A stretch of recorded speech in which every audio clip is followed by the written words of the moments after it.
Welcome to episode 5 of the F&S Podcast. This is one half of the F&S Podcast, Matt. What it is Josh.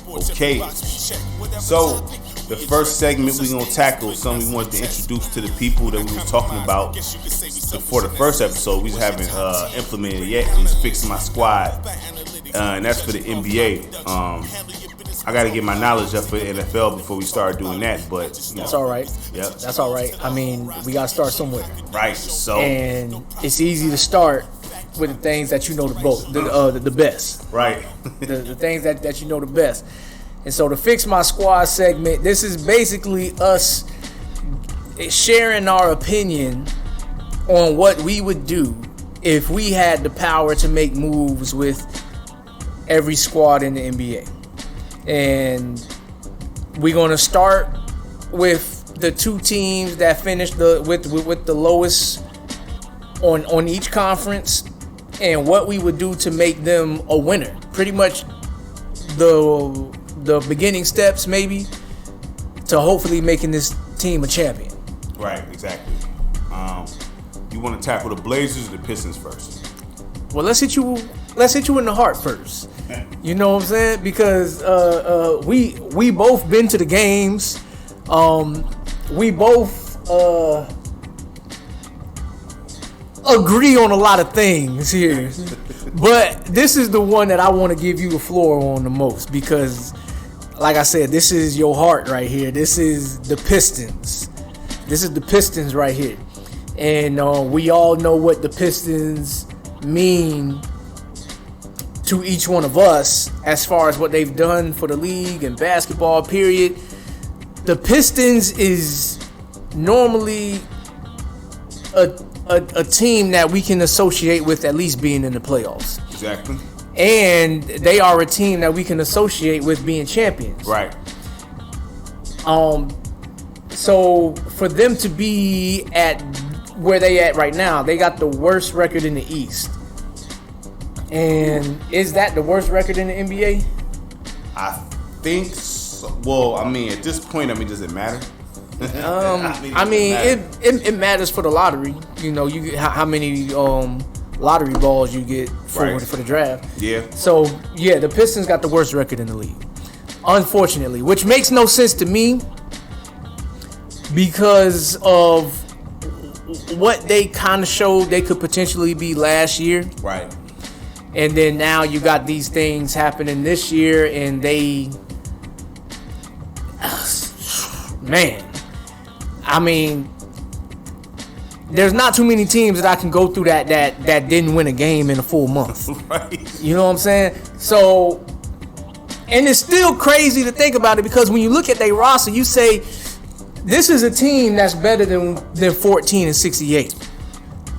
Roster-wise, they are better than 14 and 68. So something is off. Something is wrong. Well, that's what I've been telling you the whole time. Well, I projected that would actually go to the... I didn't say there'll be a high seeding, but I thought with who's on their roster and then looking at the Heat and all that, this is the playoffs, the Pistons should have been somewhere...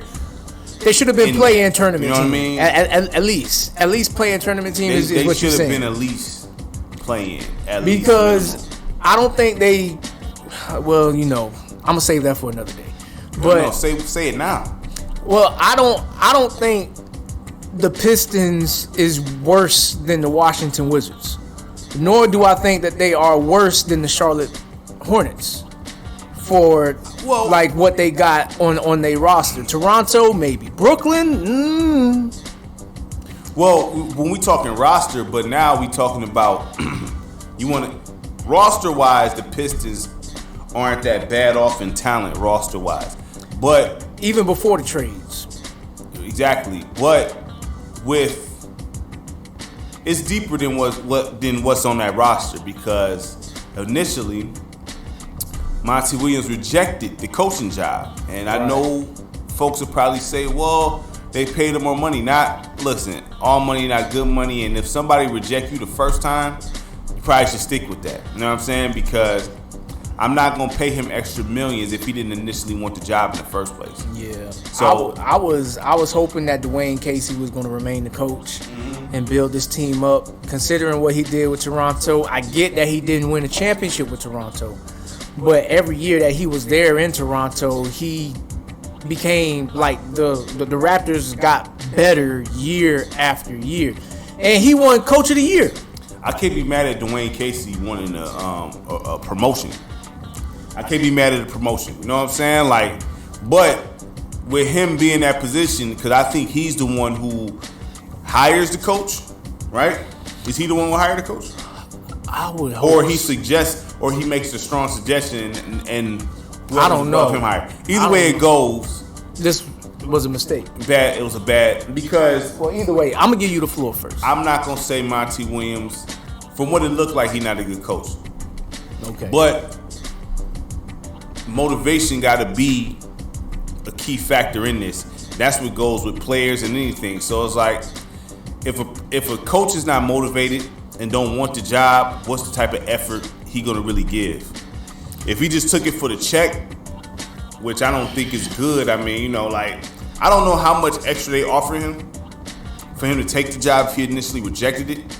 Right. But I'm not offering you extra millions to take a job you didn't want in the first place. Right? Because I would have rather hired a coach like Chauncey Billups. I think he was already hired as Portland Trailblazers coach, but I'd rather hire Chauncey Billups, somebody who wore the Pistons jersey. Jamal Mashburn or something like that. Who? As a coach? Well, yeah, I mean, there's a number of coaches out there that deserve a head coach. Jamal Mashburn? Yeah. I don't know his history like that to even speak on that, to be honest with you. Am I thinking about the right person? No, Stackhouse. I'm sorry, Jerry Stackhouse. Yeah. Okay, yeah. So Stackhouse, him, he wore a Pistons jersey, and he really wants to coach. He wants to coach. Right. So a guy like him, you wouldn't have had to pay him that. I'm not saying you should lowball him, but you wouldn't have had to pay him that much.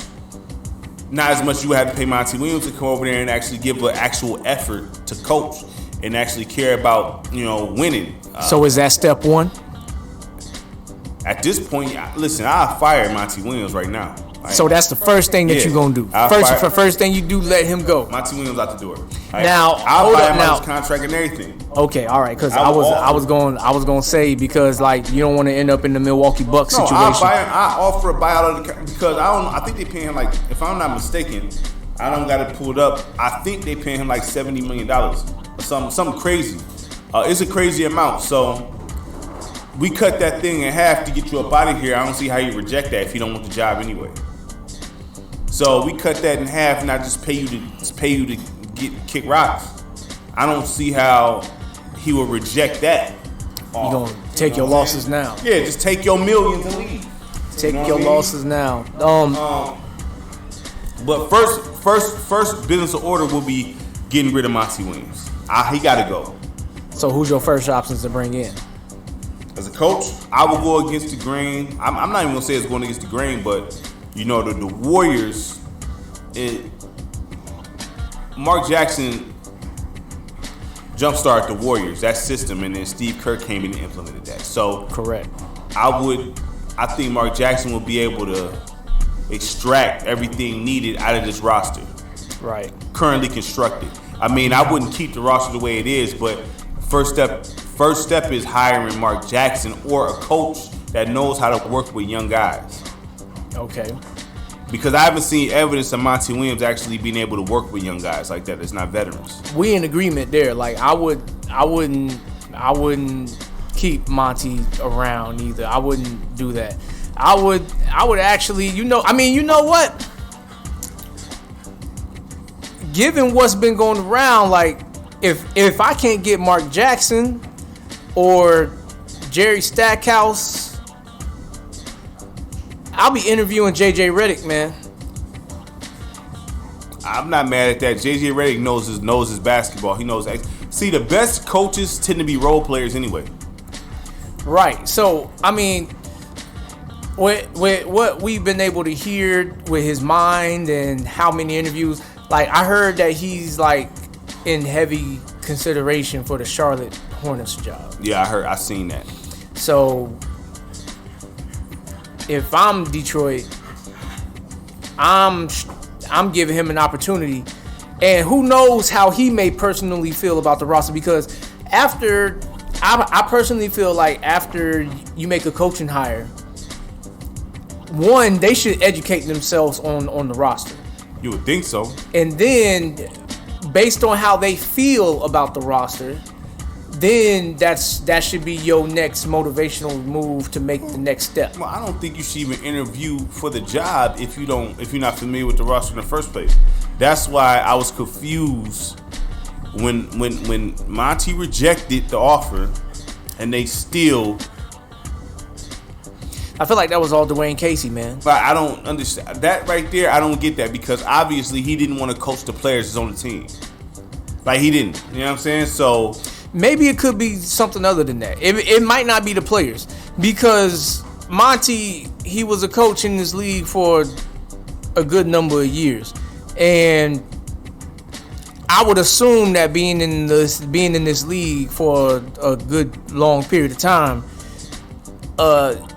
you can hear about how every organization is, and based on what you hear about each organization, about the owners, about how they do business and things like that nature, then you can make the decisions mentally as far as like, I'm not sure if I want to work for them, or I'm not sure if I want to work for them. Right. So I'm not saying that you're wrong that Monty didn't want to coach the players. I'm just saying maybe that's not what it was. Maybe he just didn't want to deal with the people up in the office. I'm just throwing darts. You know what I'm saying? I hear what you're saying. I don't know. But clearly, life for me, I don't understand that. But regardless of what it is, he's not getting the job done with a roster that I think is capable of being better than the worst team in the league. They're definitely better than the worst team in the league on paper. Right. I mean, so you want to go through the roster? You got to pull it up? I got to pull it up. So I'll just say this. I'm gonna say who I would keep first. So I'm keeping Jalen Duren. I like what I seen from Jalen Duren. I don't agree with the whole Ben Wallace thing, but I'm keeping Jalen Duren. Yeah, okay. Okay. Cade Cunningham. I don't. Say it, man. I don't know. I think I will use him as trade bait. I will see what I can get for him, because I don't think Cade Cunningham got in his chest, to be quite honest with you. You know what I'm saying? I don't like the comparisons. I've heard comparisons to Grant Hill, and I don't understand why they would compare him to Grant Hill, because if you look at Grant Hill and if you've seen how Grant Hill played basketball before he got hurt, Grant Hill was a killer. He may be nice, but he was a killer on the court. Right. He ran the ones. He could play defense. He did everything. Cade Cunningham don't do all that, and he don't even play with the same motor. I didn't see that when I seen Cade Cunningham in college, when they was drafting him, and even when they was talking about him in college, I didn't see it then. Well, I'll just say this about Cade Cunningham. I like Jalen Green more than Cade Cunningham. Jalen Green seemed to got more in his chest than Cade Cunningham. I don't know, man. I mean, maybe from what I seen, maybe it's the coaching over there in Houston, but from what I seen with Jalen Green, how he was getting down, I don't see that in Cade Cunningham. Becoming a father can have a big impact on a man's life. So whatever the case is. So I'm just gonna say that. But as far as Cade Cunningham is concerned, after being to the few games that I've been to, you can obviously see that he has skills. He's the most skilled player on the team. So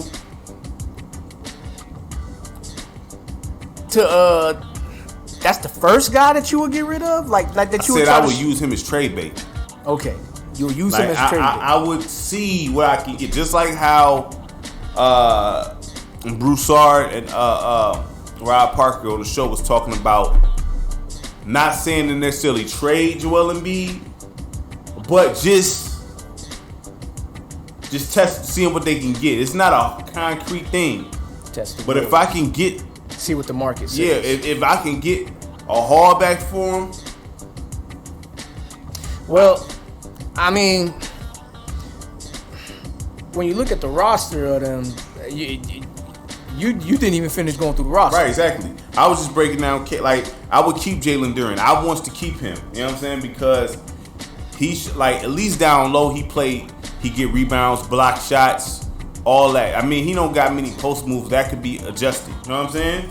He could work on that. I like Jalen Duren down low. Cunningham, I'm 50-50 on keeping him and trading him.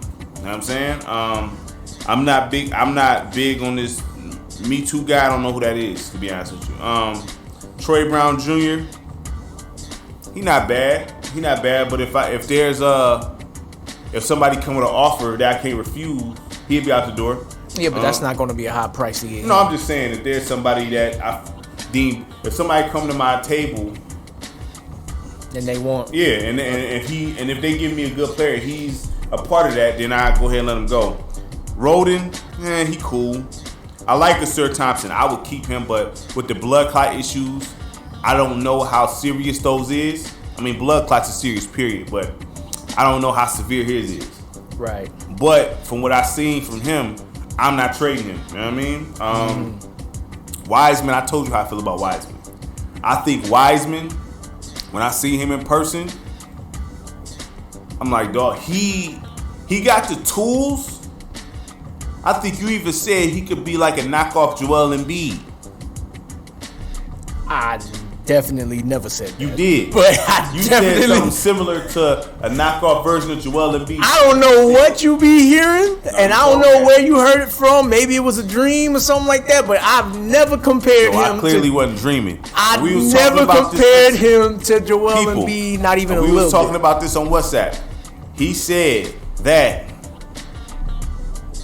he could be close to what Joel Embiid is, the stuff that Joel Embiid be doing. I don't agree with that.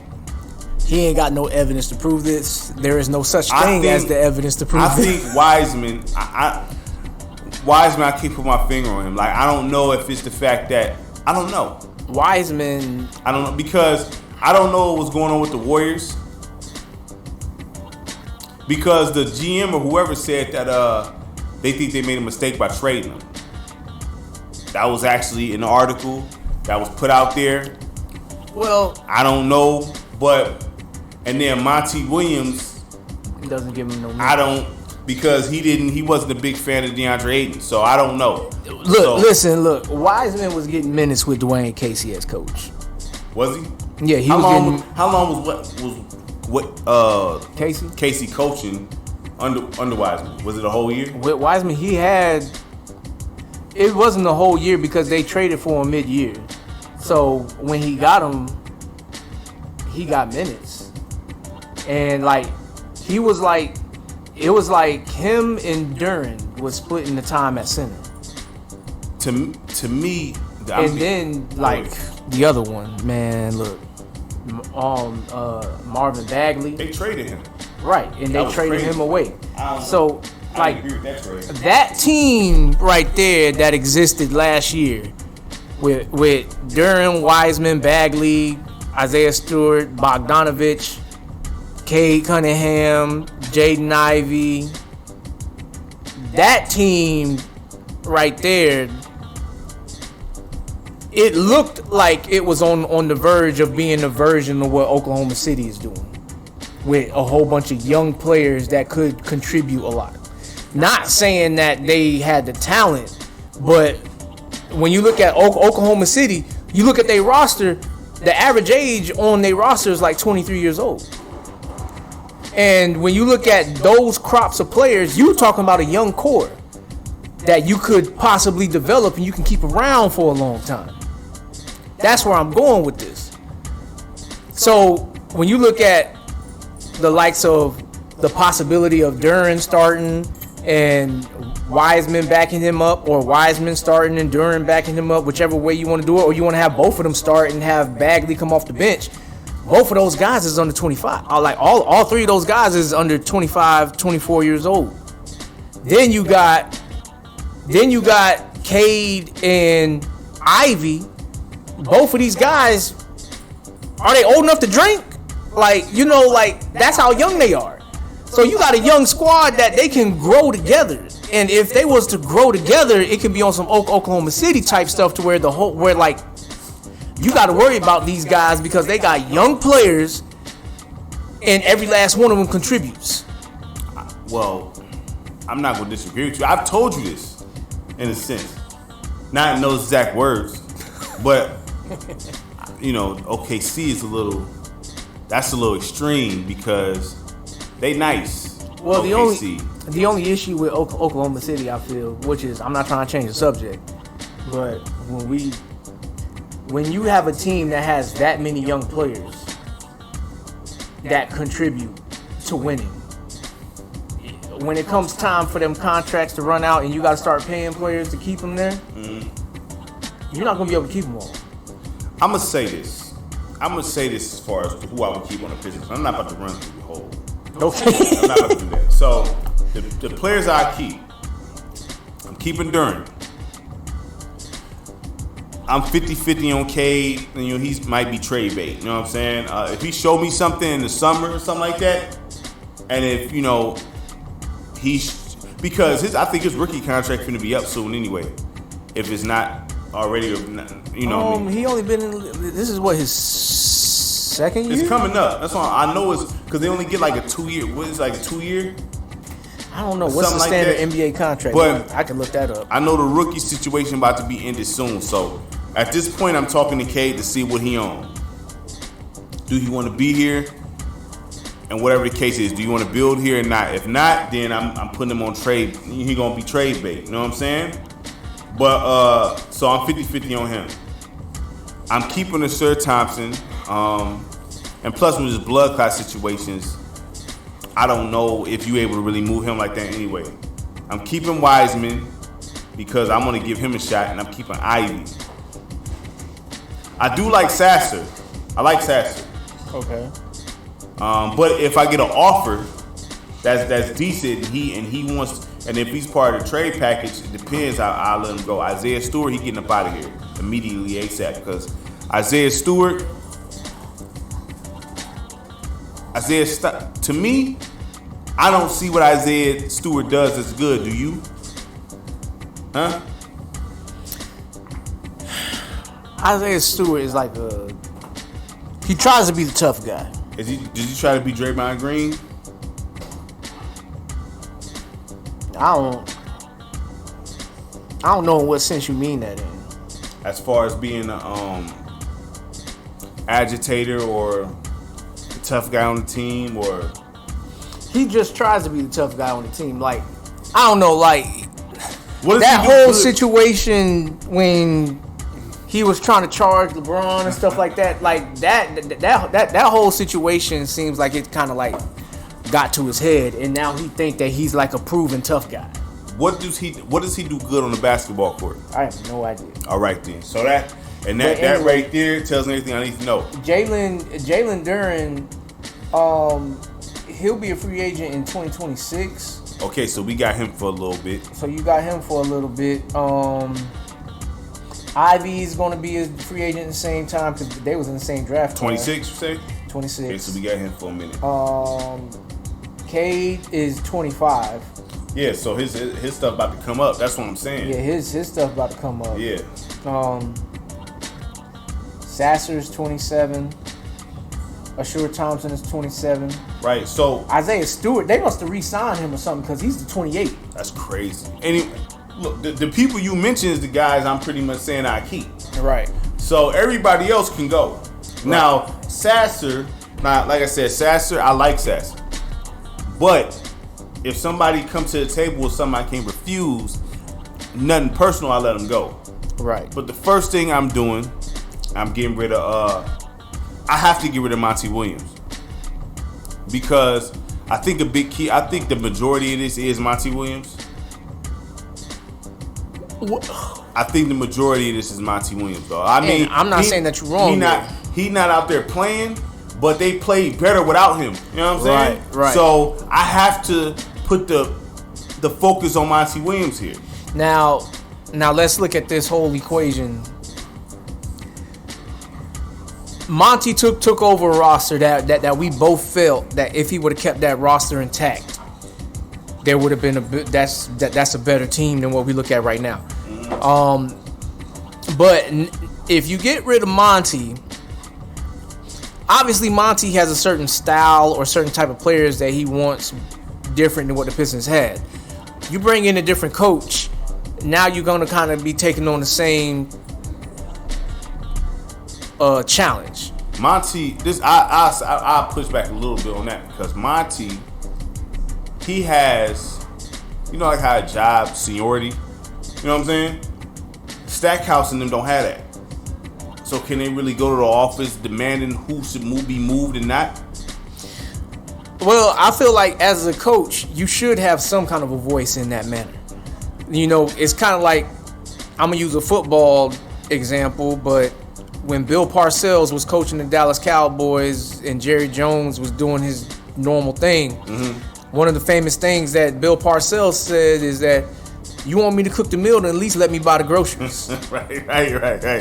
Let me buy the groceries. It's a nice analogy. So every coach is going to want to have some sort of say so on the players. No, I agree. Yeah. So that's why I said you're going to essentially be taking on that similar challenge, because whichever coach you bring in, he's going to have a certain philosophy that he thinks that he can win basketball games with. And he's going to look at the roster and he's going to say, okay, this guy fits, this guy fits, this guy doesn't fit, this guy fits, this guy doesn't fit, whatever the case. Right. And so he's going to look at the roster, he's going to be like, okay, well, I can work with him and him and him, but these guys, I can't work with those guys. Well, I agree there. But at the first thing and foremost, they gotta want to be there. Right. At least want to be there. Monty didn't want to be there. Right. So we could work all that out afterwards if you want to be here. Right. And if you care about having this Pistons logo on your shirt and want to actually win with this franchise. Well, I'm gonna tell you, whatever coach that would come in and take over that job, he's gonna want Cade Cunningham on the roster. I'm not saying definitely trade him, but I like players with a motor. Right. You know Now, I like Ivy, but Ivy is not as skilled as Cade. But Ivy looks like he might have more in his chest. There's guys who could be more skilled but less successful due to their motor. Right. We looking at a guy like Jason Tatum right now, who don't have much, like the motor just, like you looking at guys like Brandon Ingram, Tatum, these dudes, you see them with the tools. Right. Even if you throw Wiseman in there and Cade Cunningham in there, right? They got the physical tools. They got everything you need as a basketball player, but they're missing the motor. You can have a nice car that look official on the outside. You open up the door, the seat's official, will smell good, but then you open up up under the hood and in the motor bag. What does that mean? No, I hear what you're saying, and you're right. Ivy is like that stock Honda Civic. He don't look that impressive or anything like that, but when he gets out there and runs, it's almost like he done let the Fast and Furious mechanics kind of like do a little tuning up and working with him or something like that, because he plays harder. So I don't know. Like me personally, I would entertain keeping Cade, Ivy, and Duran. Everybody else. So what about Thompson though? Sir Thompson? Oh yeah, Asher Thompson. Yeah, I would need to keep him. So those four. Yeah. Everybody else. Evan Fournier. No. Isaiah Stewart. No. Quentin Grimes. Maybe you got a chance. Well, Grimes, he decent, but like I said, he's a guy that if somebody come at me with an offer and it's dope and he's a part of that package, he gonna go. Right. So the flip side of this, okay, so we identified the guys that you'd be willing to keep. Who would be your targets to go after to bring in? And you got to have realistic targets. Well, because right now, let me see here. Let me see if I can. With the availability of talent in the league, it's tough. You know what I'm saying? Right. It's tough to try to find, like, I mean, I can't say D'Lo because I don't think D'Lo will want to come to Detroit. And then also we got Cade, so we don't need D'Lo. Well, it's not even about that. I mean, like, look at this guy. Like, the last thing that he put on his resume is not. No, but what I'm saying, I'm just throwing out certain names that's at least decent. Like, so let me show you. So let me read off to you the guys that's supposed to be free agents. I was about to say, because I was about to pull that up, but you got it. So right now, obviously, LeBron James, Paul George, Klay Thompson, Tobias Harris, James Harden, Pascal Siakam, Gordon Hayward, Kyle Lowry, DeMar DeRozan, Buddy Hield, Bruce Brown Jr., Lonzo Ball, Evan Fournier, D'Angelo Russell, OG Anunoby. I don't see one needle moving, but go ahead. Gary Trent Jr., Markelle Fultz, Davis Bertans, Contavious Caldwell-Pope, Jonas Valanciunas, Malik Beasley, Tyus Jones, Luke Kennard, Doug McDermott, Gary Harris, Robert Covington, Rashawn Holmes, Nicholas Batum, PJ Tucker, Joel Ingles, Taylor Horton Tucker, Alec Burks. You want me to keep going? Malik Monk. I mean, Malik Monk, Monty Morris, Royce O'Neal, James Wiseman is set to be a free agent. Kyle Anderson, slow-mo. So Wiseman might leave. Gary Payton II, DeAnthony Melton, Nick Claxton on Brooklyn, Patrick Williams, Isaiah Hartenstein, Mo Wagner, Jeff Green, Miles Bridges, Cody Osman, Isaac Okoro, Daniel Tice, Deshaun Tate. It's a much longer list. I mean, I can keep going. I mean that's not necessary. You want me to just pull out the top names? The guys you named, do they make a difference on the roster? Unless they're for Detroit team. I would like DeMar. Like, it's not realistic for some of the older vets because some of those guys I would think that they would want to compete for a championship. Yeah, versus help build a team. Up. I do like a guy I like DeMar DeRozan more than some because but he wouldn't make a difference. He got to go to a championship team at this point in his career. Without getting in the way. If you keep Cade, without getting in the way of Cade's development, without getting in the way of Ivy and Asura Thompson, I feel like you need to attack the big man position because you might be losing James Wiseman. Yeah, I mean, for what it sounds, I didn't know Wiseman was going to be a free agent. I wouldn't stay in Detroit if I was Wiseman. Unless I want to keep him. Jonas Valanciunas might be a name. But Valanciunas on the Pelicans. But Valanciunas, wouldn't he want to play for a contender at this point? Would he want to go backwards to go to Detroit if he played for the Pelicans? Not saying the Pelicans was contenders. I'm not saying that. But I'm saying, would he want to actually? Would he get played time with Monty? You said that you would get rid of Monty. That'd be your first order of business. That's what I would do. But is Detroit gonna do that? Well, this is why this is called Fix My Squad. Mm-hmm. If Matt was in this position, what would Matt do? Well, Monty's the first cat out the door. Exactly. Monty will be going, and then because the roster, I don't dislike the roster necessarily, but Monty, my gosh, but in either way it goes, we probably gonna lose Wiseman because of Monty. Well, the thing is, losing Wiseman is not a big blow because of what you got with Jalen Duren. Right, but if I'm looking at the big man over here. It really just depends on what you want. Like we really only got one true center. We have one true center. That's it. We don't have so it might be one of those things where you might need to bring in a vet to help better develop maybe. Because Duren is the only guy that's the actual center. I mean, Wiseman, I guess you could say he's a center, but we probably gonna lose him. I'm like 80% sure he gonna dip. So, you probably don't have a chance at Nick Claxton or Isaiah Hartenstein. Why? Nicholas Claxton played for the Nets, right? Right. Why wouldn't we have a chance at him? Because he's a starting level center. So? He's not backing up Duren. He's better than Duren. But why would you want Duren to back him up? I'm not saying. I'm just saying, like, okay, let me ask you this. Duren gonna clean up the boards better than him. Let me ask you this. If you Claxton, want offense, I'm gonna ask you this. If Claxton showed interest in playing in Detroit, would you turn him down if you was the GM? If I had the understanding that Jalen Duren wants to stay here, I'm not entertaining nobody that wants to take his spot because I feel like that'll be time wasted. So, Valanciunas, will he be back up to Duren?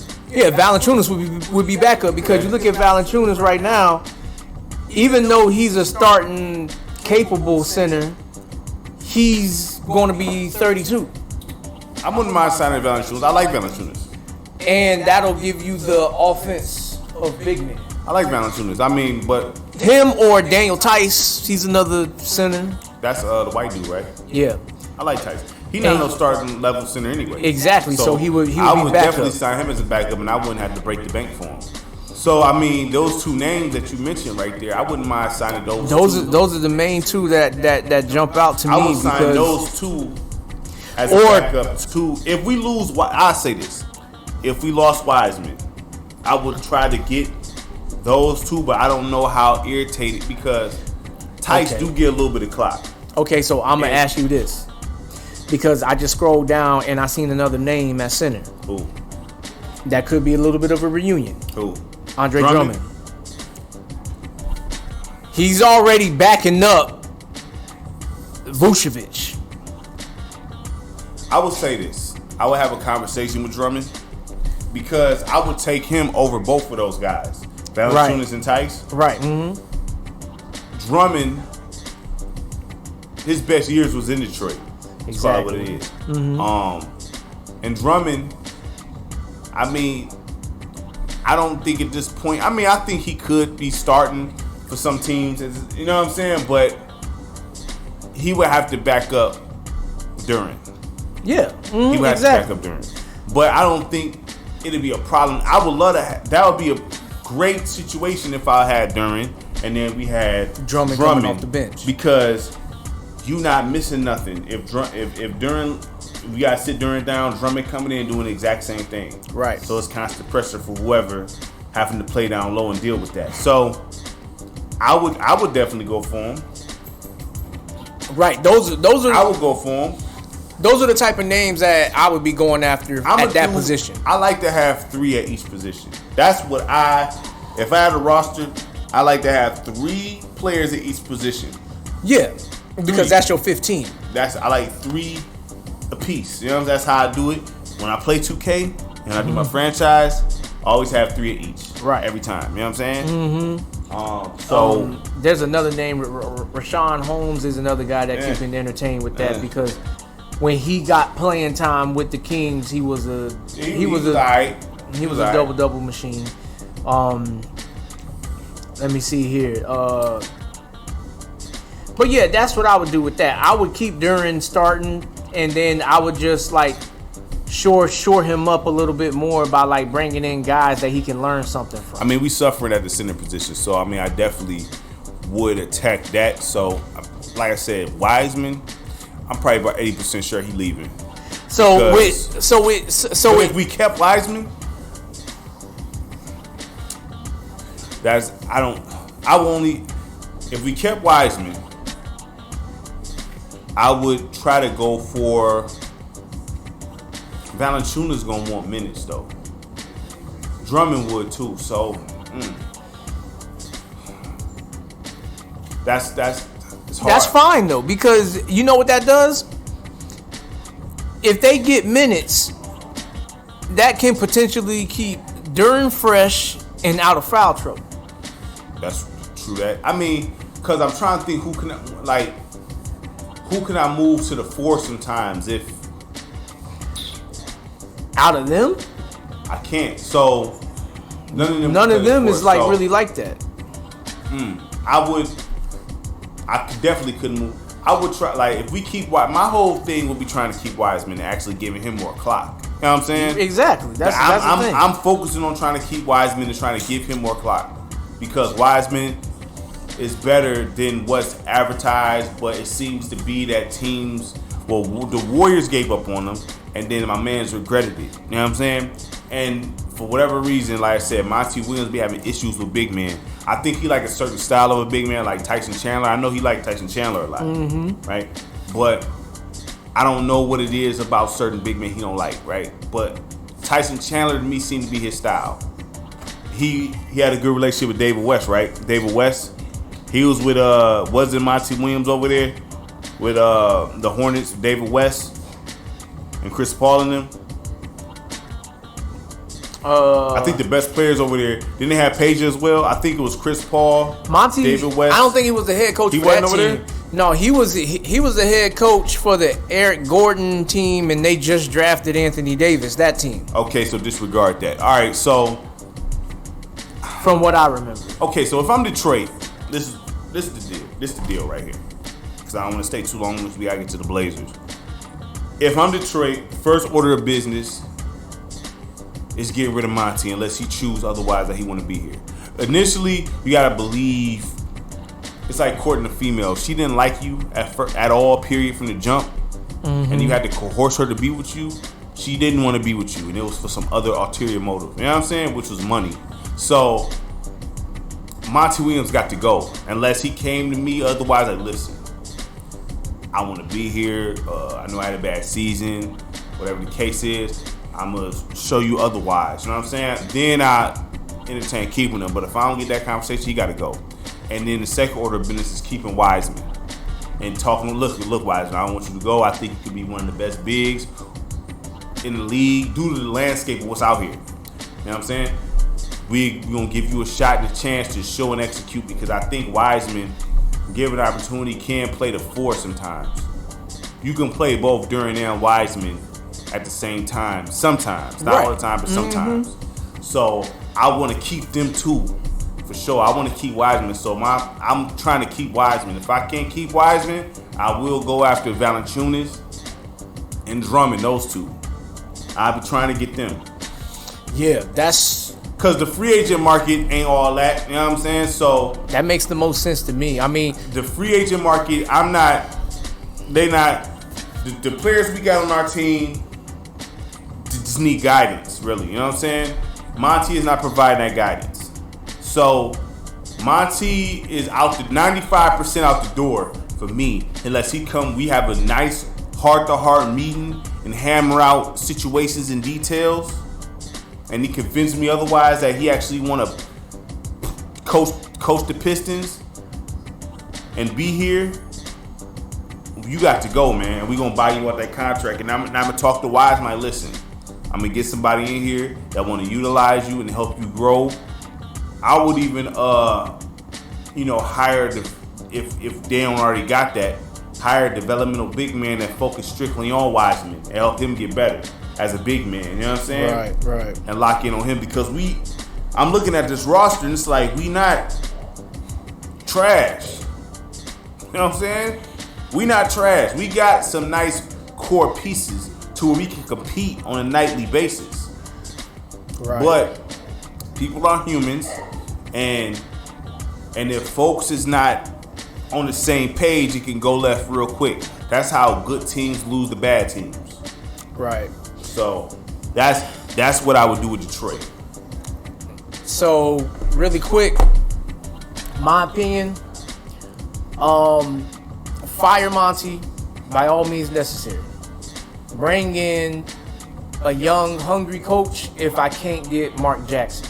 I don't care who the young, hungry coach is. I just want him young and hungry. It can be Jerry Stackhouse. It can be J.J. Redick. It can be... I don't care. Somebody who's been coaching in college that's been itching for a chance. I don't care. I'm bringing them in.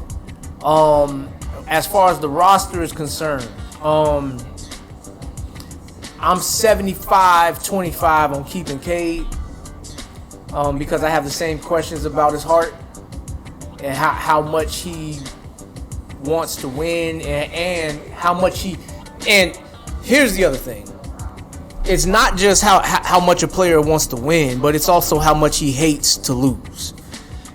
because a player that hates to lose, when they get that bad taste in their mouth of losing, my expectation of a player that I want is when they lose, that motivates them to get in the gym and work on their game. Right. And then they're going to come back a whole different animal. I agree with you. So that's what would be my judging basis for that. So Ivy, I'm willing to keep, but I'm also willing to shop. Asur Thompson, I'll keep to see what he can develop into. He's a pretty good athlete, really good athlete actually. I can see him. My thought process tells me that I hope that this guy can turn into like the Bridges cat on Miles Bridges? On Brooklyn. Miles Bridges? To be like that kind of a defender. Okay. That kind of a defender, and then who knows what he can be offensively. I ain't gonna put no names out there. Right. But and then Duren is the must keep for me. I mean, in this era, if you can get 20 rebounds in a couple of games in the season, to me, that's something that's valuable. He's not somebody that I have to run the offense through, but he's somebody that'll help me still score just by cleaning up. So I'm keeping him. So I got a young core that I got. I'm gonna want to bring in some vets to help them usher their. Well, that would be what the rest of the guys for is you trade for vets, right? You trade those guys for vets, right? I'm keeping. Well, you mean the rest of the team? The guys you mentioned that you keep. No, you keep them, right? But the rest of those guys that's looking just for young guys, you trade them for vets, right? I would try to like Evan Fournier. To me, like, no. Is he not a vet? He is a vet, but he's not somebody that I want them learning from. What about I just mentioned his name. You talking about my man that played with the Bulls, Taj Gibson? Yes, he a pretty decent vet, right? Yeah, he. You'll want to keep him, right? Like to play for Duren, just to because. But I want vets that I can throw in the game and actually give minutes to where I can look at my young player and be like, you see how he just did that right there? Okay, yeah. That's what I want you to do. Right. So Taj Gibson ain't somebody that's getting minutes like that. I mean, look, he's at the end of his career, man. Like he's like But now, let me ask you this: would you say it's important? Because remember back in the heyday, the NBA, well, the golden years, they had vets that wasn't getting minutes, but showing players how to be professionals. If he brings that to the table, then I'm willing to keep him. I'm just not breaking him off to do that. No, I don't think he cares to have minutes like that. Because I think I didn't even know he's for Detroit, to be honest with you. I did not know that. But when he was playing for New York, he played for New York for a little second. And he said he got in the game and wanted to come back out. I think he said something like that because he was like, oh, man, he had a win. You know what I'm saying? Right. But there's some vets, well, I don't know if they got those guys anymore, who would just want to be on the roster just to help the young guys. I'm sure those vets still exist. It's just that the NBA kind of told them that we don't value you. I don't understand. Well, the product of the NBA now is due to the NBA's own fault, if that's the case. Yeah. If you're telling these old guys that they can't be around to teach the youngins, because it's not like they go all the way to the 15th, 14th, 13th spot of the bench and play these guys. So those guys should be the OGs teaching these young dudes how to be professionals and teaching them how to practice and get better at their game and holding them accountable outside of the coach. You know what I'm saying? Right. So that's what every team needs, but not every team has that. That's part of the reason why the Heat somehow stays in the conversation. That's part of the reason why the Heat somehow stays in the conversation. For some reason, the Heat always stay up in the conversation. So, so that's I would go after vets to teach the young guys. I might bring in a player that's in his mid-20s, a player or two that's in their mid-20s that'll come off the bench. That'll keep me from being a strictly half-court team whenever I got to send my second unit out. So, is there anything wrong with being a half-court team? No, there's nothing wrong with it if you can be efficient with it. Because you have to be efficient. Spurs never was they always slowed the pace down. But they were super efficient. That's what I'm saying. They were super efficient. So you got to be efficient with it. Yeah. You got to be efficient with it, but you also can't be bad defensively just because you can't keep up. True. Because with underskilled young players, you'll get run out the building, like exactly what you was just talking about with Taj Gibson, how he got into the game and he was trying to get out. You could easily walk into a situation like that. So if you're going to have a half-court team, they got to be efficient. They got to score on 3 out of 4 possessions. They need to score, and they need to play sound defense to where they can close out a defensive possession by getting the rebound. Okay. And so looking at the free agency list, this is a week. This is week. I'll be honest with you. All these guys. I'm going after Buddy Hield. Buddy Hield, the free agent? Yeah. For Detroit, though, Buddy Hield want to play for a contender, right? At this point, right? In his career? He don't demand that. What? He don't demand that. He don't demand playing for a contender because Buddy Hield, he didn't reach at least what his general manager said when he drafted him. What did his general manager say? I don't even know what he said. What did he say? He said we just got Steph Curry out the draft. I never heard that. Well, I never. Look, exactly. So that's the violation saying that. But Buddy Hield can't shoot from the perimeter. So that's what I'm saying. I would go after him because I didn't know he was this old already. Like this dude, he already 31. I didn't know he was that old already. I would think that he would. Well, depending on his mindset, but I would think he would want to go to a contender, or contenders would want him. If that was the case, he would have did that already. No, I'm not disagreeing with you. I'm just saying. But I would take him for Detroit. Somebody for Cade to dish it to. Or Doug McDermott. Doug McDermott is another player that I would go after. He's a 2, right? He's a 3. He's a shooter. I know. But does he play defense to put him at the 3? That's why he comes off the bench. I'm starting Asura Thompson. Right. I mean, I get what like I said, we should, I don't know what our cap is, but we should be able to obtain the names you mentioned. Right. Because I don't, I'm looking at this and I'm trying to think of players that'll be good for the team.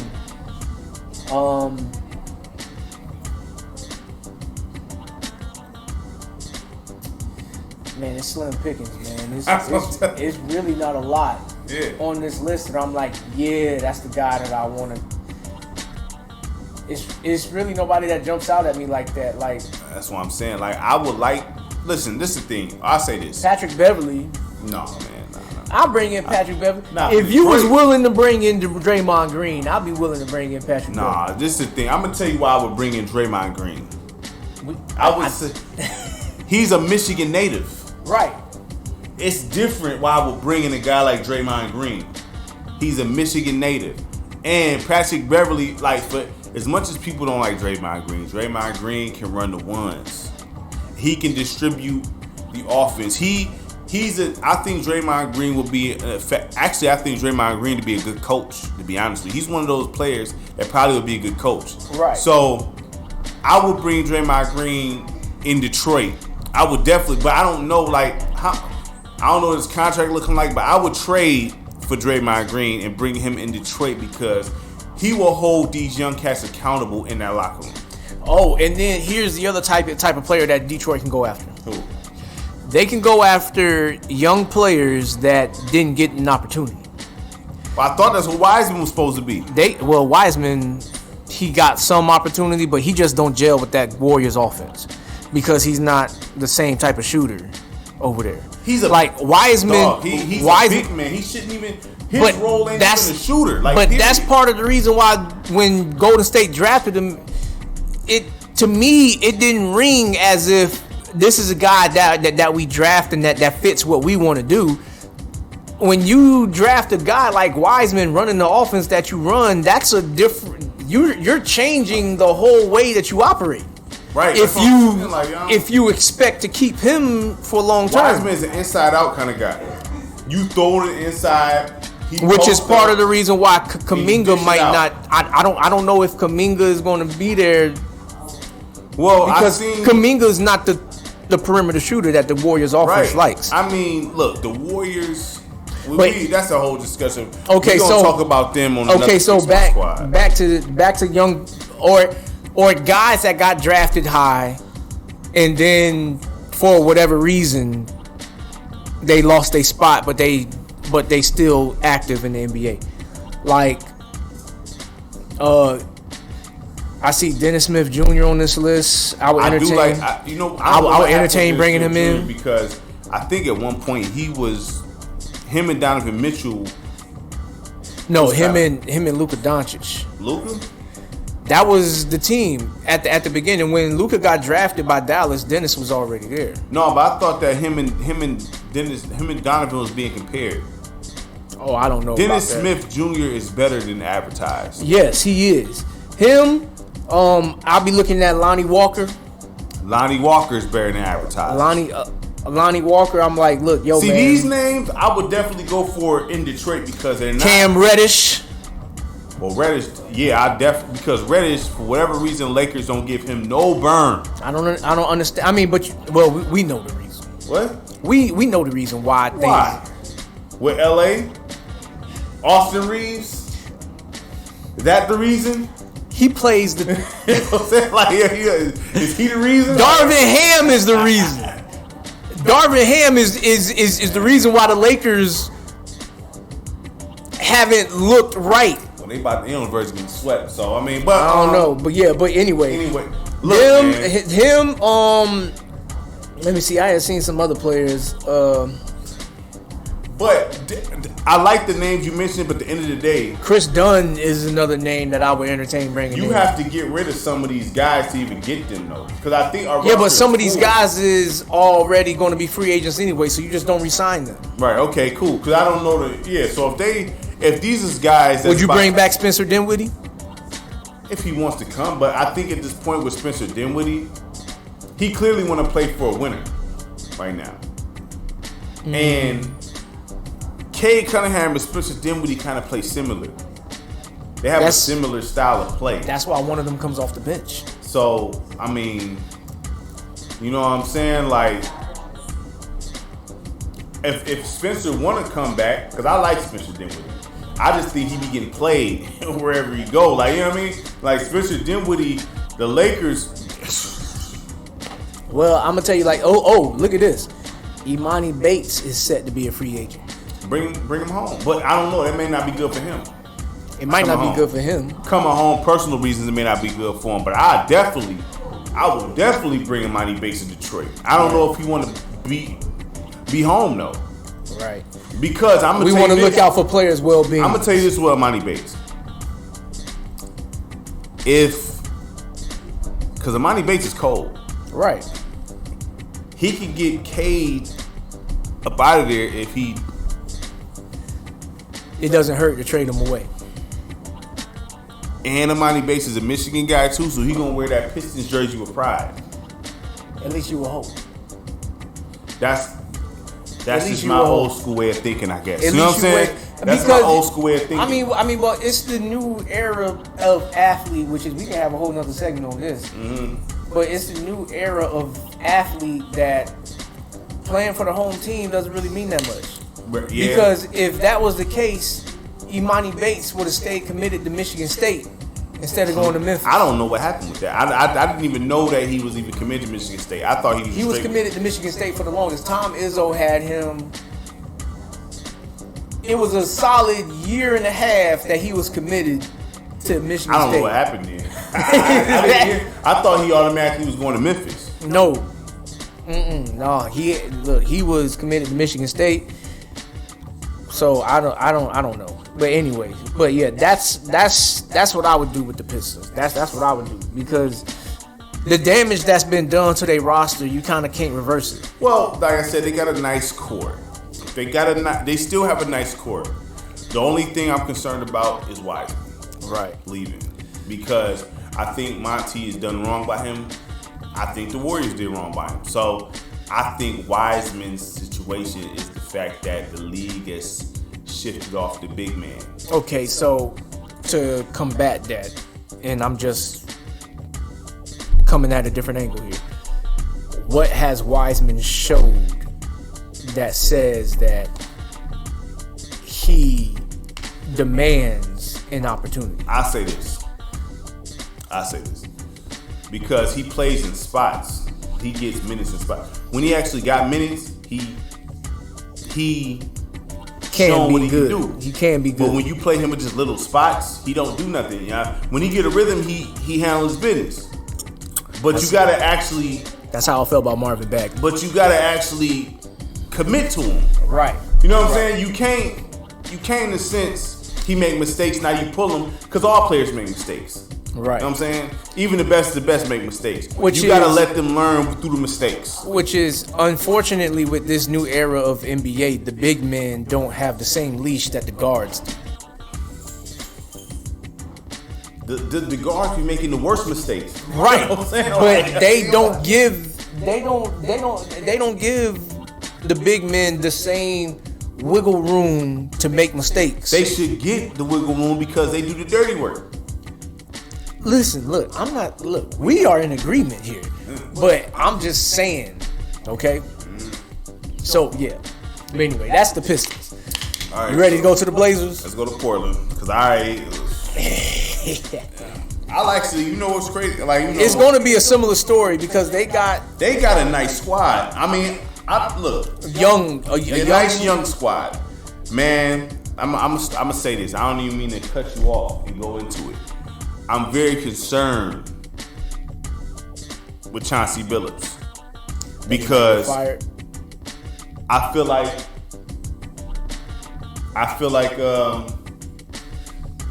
my bad, y'all. I feel like that Chauncey's gonna create a culture. Because this is the thing with young coaches. They come build up their system and do all the leg work, then they fire them and bring somebody in after Mark Jackson thing. You know what I'm saying? I almost feel like Chauncey Billups is gonna build his culture, get them on a winning path, and then they be like, "Oh, we need a new voice." Well, Mark Jackson wasn't fired because of basketball reasons. I'm gonna just leave it at that. Okay. I would just leave it at that. It wasn't because of basketball reasons why Mark Jackson got fired. So, we got. First of all, I'm gonna go through who I'm gonna keep first, and then we're gonna slide. You know what I mean? Like, so I'm keeping Scoot because I like Scoot. Okay. I think Scoot is dope. You said you like Anthony Simons. I like Anthony Simons. Yeah, but he already expressed that he's tired of playing for a loser. Did he? Yes. Oh. So he probably gonna be out of there. Hey, but that's trade bait. Okay. Matisse Thybulle, I like him. I don't have a problem with Thybulle. Thybulle, he's a 3-and-D guy. But I don't think he damages the team. No, he doesn't damage the team, but you don't feel his impact on the bad team. Like, when he was playing with Philly, you felt his presence there because those defensive stops actually meant something. Okay. His defensive stops in Portland hold no weight. I mean, I'm not going to disagree with you. You know what I'm saying? I just don't think that he ain't going to hurt your team. No. But, I mean, like I said, he's not going, you could plug him into 3, you're not about to suffer there. You know what I'm saying? Right. He going, DeAndre Ayton, I like Ayton. I know you don't like Ayton like that. Well, I rock with Ayton. Going with your famous saying. I don't know if he got it in his chest. That applies a lot to DeAndre Ayton. Like, we seen the clip. Do we need to rewind history a little bit to go back when he was playing for the Suns? and he was just standing back watching. He should do more. He should have did more in the finals, man. Like I gotta say that. Somebody that has the size, has the skills, but when I looked at him play, like you know, there was they was trying to compare him. I seen it saying that where they was trying to say he was a light version of David Robinson. It wasn't me that said it. See, this is why everybody don't deserve a voice. Because, first of all, Ayton don't even play defense. They said he was a light version of David And now Robinson. you going to compare him to the Admiral? I think the Admiral is disrespected sometimes. Because you never hear Admiral being mentioned with like the greatest centers. You don't hear people talk about the Admiral at all like that, to be honest. And he dropped a 70 piece back in the physical era. I just want to put that out there. Well, to be honest, I think it was before somebody had messed up on his stats. I think it was because I think I seen a video where he actually, if the NBA didn't screw up his stats, he had a quadruple double in the game. I seen something to where he had a quadruple double. Yeah, so I don't know what game that was though. I don't have that. But anyway, yeah, anyway, back to the Blazers. So Thibault, then you got Ayton. I like Ayton. I mean, if I get a good offer for him, I let him go. Bannon, I'm not familiar with him. Chris Murray, that's Keegan Murray's brother. I don't know how good Chris Murray is. I know Keegan is alright. Keegan is on some early Klay Thompson type stuff. I don't know about Chris, so I can't. If he's anything like his brother. Malcolm Brogdon, I know you like Brogdon. Malcolm Brogdon, he's solid. He's just not like. So he was on Boston last year. Mm-hmm. And let's just say Boston was like, yeah, we're gonna trade him because we're gonna go get Drew Holiday. Well, Drew Holiday's better than than Brogdon. So I mean, I'm not about to sit there that's one of those situations to where if I got a better option. But essentially what I'm saying is if Malcolm Brogdon handled his business the way he should have been handling his business, they would have never even been shopping for that. I feel you. I mean, I'm not disagreeing with you. I'm just saying, Shaedon Sharpe, I think young stud player that he might not reach his max. I mean, some of these players, they going to probably be wearing a different jersey in a year or two. Yeah, because I mean, I don't know much about Haggins, Mignogna, Reith, Kamara. We started to talk about Jabari Walker. I know you like the Robert Williams, but he injury prone. I love Robert Williams, man. Robert Williams is everything that I want in a center. It's just that he's not. You like him better than Duren? When he's healthy, man, look, Duren is bigger than him, so I like Duren better just because he has more size to go with the same kind of game. Mm-hmm. But they both got the same kind of game. They both are athletic. They both rebound the ball well, and they both defend the paint well. You don't need to run no offense for them, but they'll catch a lob if you throw it up. Mm-hmm. They both got the same kind of game. Okay. I love Robert. I just hate that he can't stay healthy, man. I don't know what it is. I don't know. Then we got Baji, know about him, and then Ray and Rupert. I've seen a little bit of him. Like I said, they're very similar to Detroit when it comes to. Do I see that his number for his jersey is 72? Who? The Rupert cat. Yep. Who does that? Okay. All right. Patty Mills was just wearing 88. They like Chauncey, the head coach, and Scott Brooks, the assistant. I don't think that's bad coaching. I think Scott Brooks is pretty decent. The only thing is Scott Brooks was the head coach for Oklahoma City for a minute. Mm-hmm. And then he was coaching the Washington team. Wizards. And Scott Brooks, to me, he's more fit to be an assistant coach than a head coach. Well, he an assistant. Right, but what I'm saying is, the reason why I'm saying that is he must have a problem using his voice or something like that. I'll say this. I'll say this about coaches. Just like you got certain players that's just not leaders. Like they say, Kevin Durant, he not a leader. Carmelo Anthony, he not a leader. Right. But he knows the game. Right. He's not a leader though. But assistant coaches, in a sense, is just as valuable as head coaches because you got some players who have good relationships with the assistant coaches. And the assistant coaches can pull things out of that player that the head coach can't. Right. That's why they're valuable. You know what I mean? So, I don't think it's necessary to make, it's not absolutely necessary to make changes to the head coach, to the coaching over there. I think you gotta let. I don't know who Roy Rogers and all these assistant coaches is. They obviously no clue who these guys is, but Chauncey, you got to give him some time to build his culture because you got to give him time to build his culture. It's gonna take a few years to even build a culture. Well, he's been there a few years already, so Has I think he? he's running out of time. Yeah, he's been there. He was there with Dame for like 1 year, right?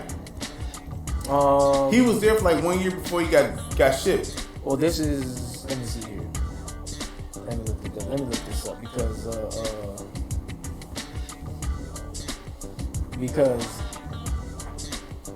it's important. I mean, I know this ain't his first year or anything like that. He's let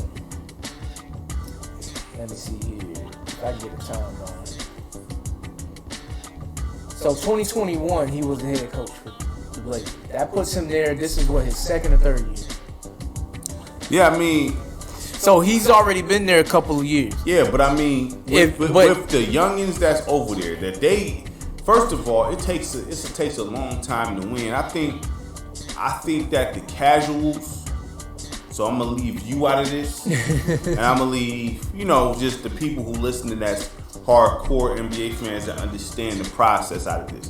But the casuals, they don't understand that it takes a while to even for a player, it takes a minute for them to understand all the nuances of the game to be able to win. Well, that's that dives into a whole other thing. You know what I mean? But anyway, like, it takes a minute to But see, my thing is, I'm not gonna get rid of a coach if I know he's got a good culture there. Like if he's doing his job and implementing the cold culture and the players just on some, if he just don't got the right personnel, I'm not gonna put that on him. But if I got the right personnel and then he just making all the wrong decisions and just on some other stuff, then I gotta let him go. You know what I'm saying? Yeah, but at a certain point in time, you want to see the team starting to head in the right direction. Well, now, given this is the first year without a star player, number one player that he can well, that's what I'm saying. Like, this is his first year without. They got rid of Dame, CJ, and all of them. So he got nothing but the young dudes now. Well, he's got Jeremy Grant over there still, if you want to consider that as counting for anything. Jeremy Grant they should have never signed him. I already told you with Jeremy Grant. They should have never signed him if they was getting rid of Dame and them. You know what I'm saying? Because that didn't make any sense. So he would be the first. Hold on, his name is he? I'm looking for his name on the roster. Mm-hmm. Where you at, Jeremy? Oh, there he is. Yeah, Jeremy Grant to be traded. I forgot to mention that he'd be on the trading block immediately. You know what I'm saying? Mm-hmm. There's no purpose for Jeremy Grant for that Portland Trailblazer team because he's not a star, but he could be one of them guys that can help a team that's contending. But he's not going to help a bad team. Yeah, his numbers is going to be hollow on a bad team because he don't move a needle on a bad team. But he can move a needle on a good team or a contending team. So he got to get up out of there immediately. I'm getting him. He will be the first cat out the door. The problem though for guys like Jeremy Grant, when you sign big deals and max deals, just for the sake of getting all the paper that you can get, which is, look, by all means, if you out there to try to get as much paper, then go ahead. Mm-hmm. But you got to understand how that impacts your ability to go to a contending team. Because a contending team, when you think about the books, they already got a lot of their finances already wrapped up in a couple of players. I agree. And so when you coming in with this massive check that you want people to pay you, that limits your ability to go to a contending team because they might not have the money to pay you. And that's where they get it twisted. But see, that's a whole, we can have a discussion about that. A whole nother day about players getting money outside the league. You know what I'm saying? Because, Jeremy Grant don't have any endorsements, not that I understand. So he gonna get all the money he can from the NBA. Which is, I'm not knocking it. I'm not going to be mad at anybody for going to go get their money. But I'm not going to be mad. But so essentially, you can't play for both when you're that kind of a player. You can't be like, I want the money and I want the win. Right. You can't cap, because really when you do that, you cap strapping. Exactly. You know what I'm saying? You cap strapping. And so the team, that's the point. So maybe he can go to a team like Oklahoma City that still got to pay young players. I don't think they need him though. They don't need him. You know what I'm saying? And that's the other issue. They don't need him. They don't need you. So why? So like you, if you want to win, there's some sacrifices that you have to make. And at the end of the day, even if you do take a little bit of a pay cut from what you could max get, you still getting paid very well. You still getting paid very well. We all know that 80 million is worth more than 50. But 50 is still very well paid. That's another discussion for another day when you are wasting money. Right. So I mean, really, because honestly, if you want to keep it all the way live, if you got a $5 million contract, you could be straight. Right. If you live within your means. But that's a whole discussion for another day. So we're not even going to do that. I mean, just to stay on topic though, we don't got to spend as much time on the Blazers as we did on the Pistons. We kind of going to be repeating some of the same things here. They're very similar because they don't have the Blazers don't have a bad team. Right. They just are more rich at the guard spot. Yeah. Then it look like they need veterans too, just like I will say this though, I would be getting rid of DeAndre Ayton if it was me. I feel like this with Ayton because if I can't get a good deal for him, I'm not just gonna throw him away and then really be hurting at the center position. Well, it depends on what you determine to be a good deal. Ayton, let's see. I will say this. Wiseman? I will say this. Would you trade him for Wiseman? Because initially I think Ayton was supposed to. I think he garnished interest from Detroit, and I think he even accepted the deal from Indiana. But the Suns matched it. Exactly. That's exactly what happened. So he was about to slide anyway. He was about to go over there. So, and that which means that Miles Turner, he would have been either moved on to a different team, which is most likely the case, or he would have to back up or whatever. Well, Miles Turner let me down anyway, so. But would you trade if Detroit came? Well, he about to. Well, let's say sign and trade, right? So say if Detroit signed and won and did a trade offer with you for say if I'm Detroit GM and you Portland GM, and I'm like, okay, I'm gonna sign, but I'm gonna trade Wiseman to you for Ayton. Would you do that straight up? I would definitely think about it because it's if you Portland, you already in a developmental phase with your roster. So taking on another player that's at a different position, I don't know how much of a hard hit that would be. Me personally, though, I would be talking to the Knicks. For who? Isaiah Hartenstein. I think tall white guy? Yeah. Well, he's actually black too. He's actually half black. His pops is black. He's just real light skinned black, like Sinbad light skinned black. Okay, but him? Yeah. I think he's a better player than DeAndre Ayton. Really? He showed me more in his chest. He showed me more in his chest. Him? Yes, I would. That's me. That's me. DeAndre Ayton, he's only showed me that he will fall short of what I need. And to be heavily invested in that, I can get better production from Hartenstein and not pay him nearly as much. So you want a cheap route? No, I'm not going to go the cheap route, because that money that I'm saving by getting rid of you and bringing in cheaper, I'm going to invest that somewhere else. Hartenstein? Yes. Without thinking twice about it.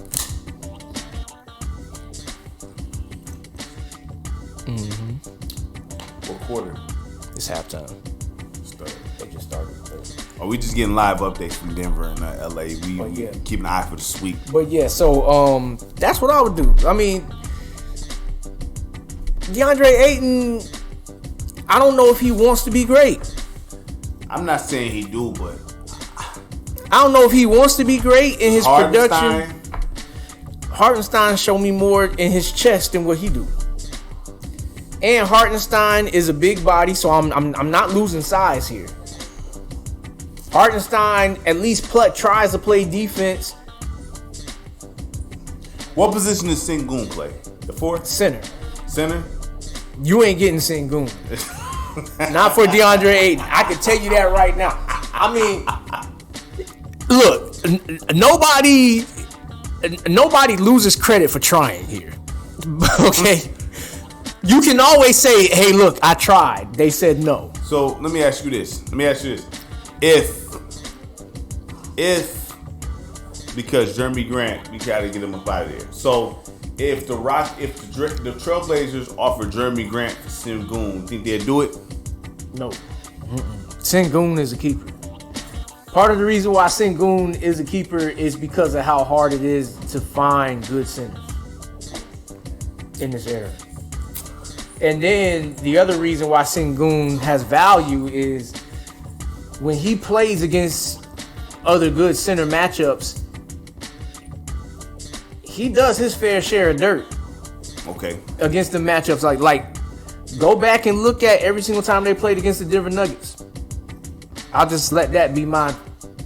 I'll just let that be my take on Sengun.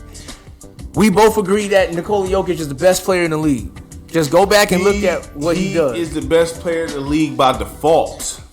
But it is what looking it is. at Ant-Man, it's coming. He's coming. I don't know. Like, I mean, by default, due to the success rate and Jokic, he's official. Okay, so let's just say Ant is the best player and Jokic is the second best player. What are we saying? It's 1A, 1B. But what are we saying different here about Sengun? Sengun? Right. He's not in that class yet. No, but what are we saying different? To mention Sengun and the likes of Jokic is kind of and the No. I'm not saying that his name is in the likes of them. What I'm saying is when he matches up against Jokic, it's not no clear one side here. No, I mean, listen, with Jokic, the key to with Jokic, if you could play defense on him. It's not just playing defense on him. Like, he get busy on offense too. Jokic get busy, but him, Sabonis. Listen, out of prime, Dwight Howard can stop Jokic. Right. We all know that. So we all know that. We seen that. If you literally locked in and played defense on Jokic, you neutralize this dude. Because Jokic don't even play defense. Right, exactly. So if you just locked in, focused on playing defense on Nikola Jokic, he would literally be obsolete. Or better yet, you know what? I'll talk to Miami. If I'm Portland. Look, y'all look like y'all need some size.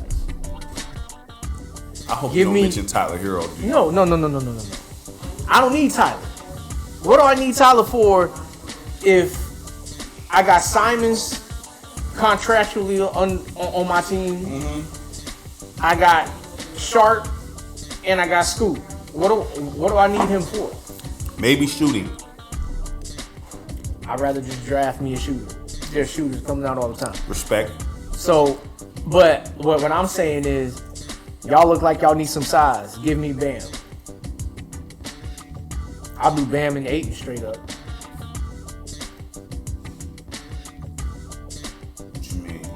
you mean? You talking about keeping them on the floor at the same time? No. If I'm Portland, I'm gonna send that offer to Miami. You would trade Ayton for Bam Adebayo? Yes. In the West? Yes. In the West? Yes. And have Bam play center in the West? No, I got Robert Williams on my squad. I'll take my chances with him at center. And you know what else I can accomplish with that? I can throw Jeremy Grant in there by clearing out the books. You overpaying. I'm overpaying?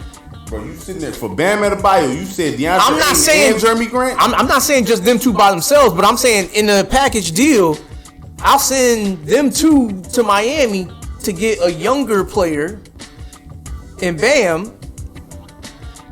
And maybe I can get maybe I can probably pull another player off their roster that will be willing to entertain. You was better off with just a straight up trade. No. And Bam. No, see, but these are the things that teams do when they want to get players off the books. No, I feel you. I agree. But because right now Jeremy Grant is in the way of Shaedon Sharpe. how much he gets? Like 100? Jeremy Grant, he's up there with. He get like 100 something. Let right? me. You want me? Yeah, look that up. Let me pull up his He contract. get like 100 something.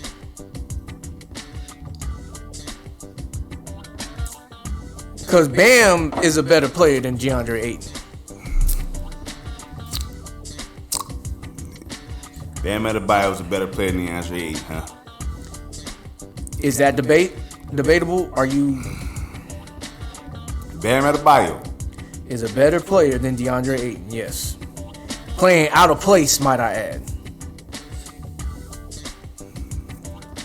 That's a debate for another day. It's not even a debate. I don't understand how Bam not overrated to you?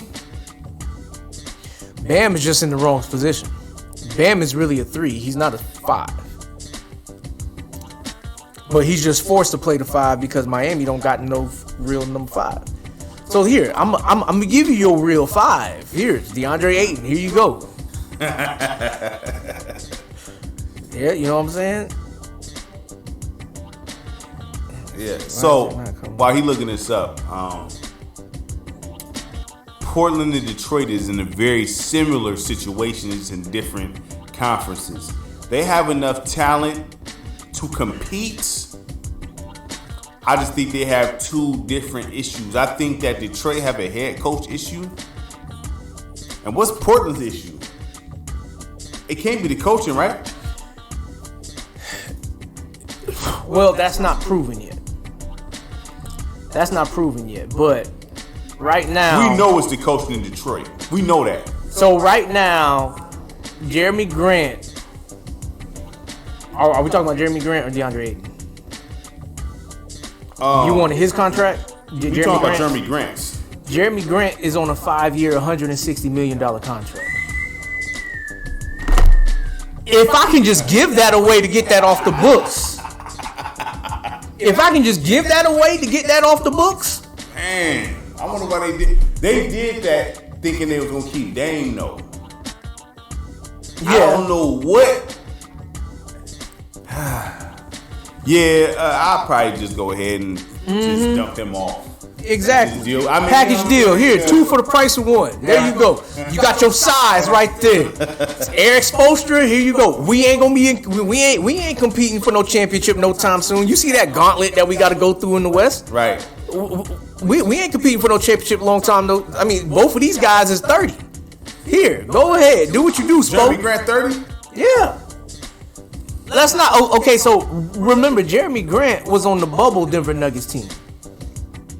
That's when he started first. When he first started to pop off. Yeah, so he's gonna start declining soon. So, because Jeremy Grant is not no needle mover at all. He's not a needle mover. And DeAndre Ayton is on a 4-year, $132 million contract.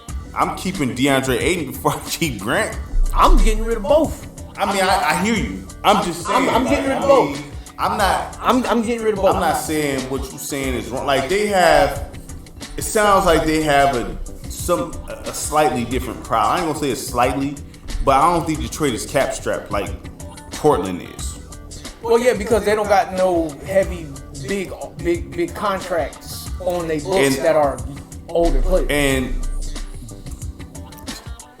those teams aren't big free agent destinations either. Portland or Detroit. Mm-hmm. No one clamors to go to either one of those teams. Right. Those are teams that you have to build through the draft if you want to maintain success, which the only part that sucks. But the crazy part is that the draft don't bring out the good players that they used to. The crazy part through history, they had success though. Yes. Bad Boys Pistons, 04 Pistons. I mean, they had great players too as well. Like, Grant Hill. They've always had. Well, so the Pistons route. When we think about their last championship, right? Chauncey Billups, journeyman. Ben Wallace, he was on a couple of different teams before he went there. Mm-hmm. Rip Hamilton, they got him from Washington, a trade, right? How did they get Tayshaun Prince? He was drafted. Okay, you traded or you got? We traded Rasheed from Atlanta. He was in Atlanta for a hot second. We traded. Right, exactly. So for Detroit, the draft really hasn't proven to be that valuable to them as of late. I agree. For Portland, that's a different case because Portland they've actually drafted fairly well when you think about it. Yeah, that's a team that has made the right kind of decisions with drafting, going back to the LaMarcus Aldridge and Damian Lillard. Right. Being the last two players, and then even when you look at their current team, they got players. Right. Simons. Right. Is an example of that. So Simons came from the Suns though, didn't he? No, he got drafted to Portland. Oh, I'm thinking of my man he ended up going to Brooklyn. I always get them mixed up. Right. Yeah. So this is if I'm Portland, I'm sending the offer. First, I'm gonna send it straight up. Ayton for Bam. Give me that. Swap that. I'm in a disagreement with that, but it's okay. That's fine. That's fine. Getting another update. Thank you. 72-61 LA. What quarter is this? Third quarter. Lakers could lose this easily. All right. Yeah, continue. they could lose this easily. They watched the 20-point lead squander. So being up 11. To be honest, I'm kind of hoping they win. I'm hoping they do because my God. But go ahead. Well, I called them to win one game. I feel like they'll get swept, but go ahead. Finish what you're saying. Anyway, Jeremy Grant, that contract has got to get off the books. Oh, definitely. 100%. That contract has got to get off the books. Well, I thought that honestly, I'm happy that he's getting his money. To be honest, I thought they was going to trade him because remember, they signed him like in the offseason of that. I thought they was going to get rid of him as soon as January hit. Right. So I'm looking at teams that are like feeling like they could be contenders, maybe one piece away from being a contender, series contender. And I'm like, you want Jeremy Grant? Mm-hmm. And I'm going after another piece on the team. I'm looking at, let me see, who in the East could I trade Jeremy Grant to?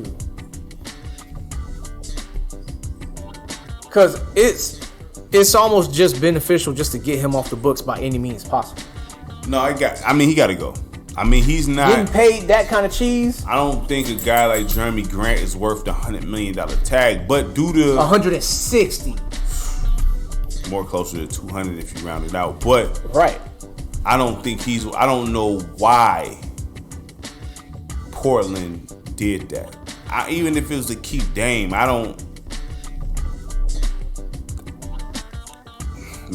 know why you would pay a guy like that much money. And Jeremy Grant never was all that good. I mean, he had was his cool. best year like Denver, he individually, was cool, but he was role player good. It wasn't like he had his best year individually when he came to Detroit.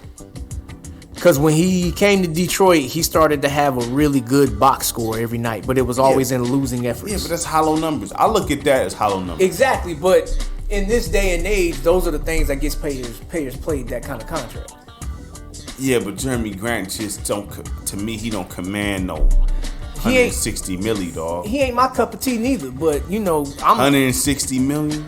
No, not at all. Portland was bugging, but I mean they're very similar. We gonna transition to what now? The draft? Well, I thought you wanted to do it in segments. Huh? We are. Okay. But I'm gonna cut this out. But okay, so the next thing on the list, we can review the draft, or you want to go based on what's been going on in the playoffs? We can, whichever one, it don't matter. He thinks I'm drinking too much, so I'm coherent. No. I mean, like, he think I'm drinking too much. No, I didn't say that. Yeah, exactly. I didn't. He was like, yo, I want you in your right state of mind. You know what I'm saying? I rap on the mic buzz, so it don't matter. I'm good. Listen, look. You know what I mean? All I said was, I don't want. Listen, I could hold my liquor. Now. Hold up, now we gonna throw shots like that? No, we throwing shots. No, we ain't throwing nothing. I'm just saying. We throwing shots. I'm good. All right. No, we just keep it. I'm getting shot by my wife and my man. No, it ain't like that. You know what I'm saying? Like, it ain't like that. Listen, it ain't like that. Look, we just do it in segments just because I'm just experimenting. Okay. This is an experiment. That's all. If it's not shoot me for caring about the quality of the content. Listen, okay. The quality is gonna be we good. You know okay. What I'm saying? But we gonna do it in segments. Got you. We gonna try stuff new here. F&S. LA gonna win this one. Huh? We can't hear you. So we getting asked by Louisa if LA's gonna hold on to the lead. I hope so. But Probably I have no not. faith. I hope they. I have no faith in it. Okay, are they gonna hold on to the lead in the fourth quarter? That means win, right? Well, how many minutes left in the third? Let me see here. You know what we should do? Hold on. We gonna head on. We be right back. F&S, the attention is to be the best. Not just sports, every box we check. Whatever topic we address. No such thing as putting us to the test. We not compromise. Guess you could say we selfish in that sense. What's your top 10? We break it down the list. Not moved by analytics. We judging off live production. Handle your business, we talk about it. Stick up the building, we talk about it. Not just star focus. Attention goes to the whole roster. Show you how to conduct a show proper. No props, all dialogue. Fact droppers. This the right show you chose. Keep you in the know and never move the goalpost. We gonna cover off the court, off the field. Yeah, we covering everything. We'll talk about players that got themselves in